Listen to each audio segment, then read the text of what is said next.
Praise the Lord. தந்தை, மைந்தன், தூய் ஆவிக்கு எல்லாம் துதியும் கனமும் மகிமையும் உண்டாவதாக. இன்றைய நாளுக்கான இறை வாக்கியம் எசையா தீர்க்கதரிசியின் புஸ்தகம் அதிகாரம் 62 வசனம் 3. நீ கர்த்தருடைய கரத்தில் அலங்காரமான கிரீடமும் உன் தேவனுடைய கரத்தில் ராஜமுடியமாயிருப்பாய். எனக்கு அருமையானவர்களே, நாம் கர்த்தருடைய கரத்திலே அலங்காரமான கிரீடமும் அவருடைய கரத்திலே ராஜமுடியுமாய் நாம் இருப்போம் என்று எசையா தீர்க்கதரிசி உரைக்கிறார்.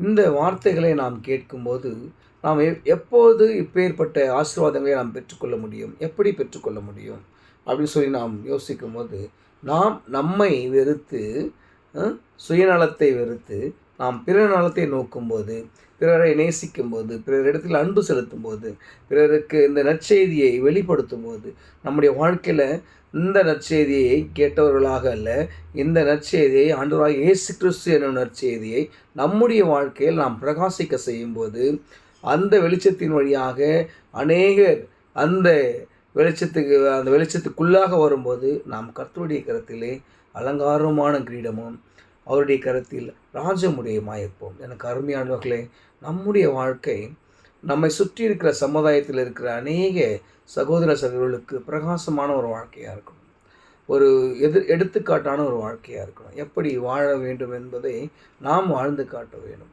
என்று சொன்னால், நமக்கு ஆண்டவராகிய இயேசு கிறிஸ்து இந்த உலகத்திலே எப்படி வாழ வேண்டும் என்பதை 33 ஆண்டுகளாக வாழ்ந்து காட்டியிருக்கிறார். ஊழியம் எப்படி செய்ய வேண்டும், பிறரை எப்படி நேசிக்க வேண்டும் என்று 3 ஆண்டுகளாக ஆண்டவராகிய இயேசு கிறிஸ்து வாழ்ந்து காட்டியிருக்கிறார். எனக்கு அருமையானவர்களே, நாமும் நம்முடைய வாழ்க்கையில் நாம் பிறரை நேசித்து இந்த நற்செய்தியை அவர்களுக்கு கொண்டு சென்று அவர்களை நாம் நம்முடைய அன்பிலே ஒன்று சேர்ப்போம் என்று சொன்னால், நாம் கர்த்தருடைய கரத்திலே அலங்காரமான கிரீடமும் அவருடைய கரத்தில் ராஜமுடியுமாயிருப்போம். அப்படி வாழ கர்த்தர் நம்மை கிருபை செய்வாராக. ஆமென்.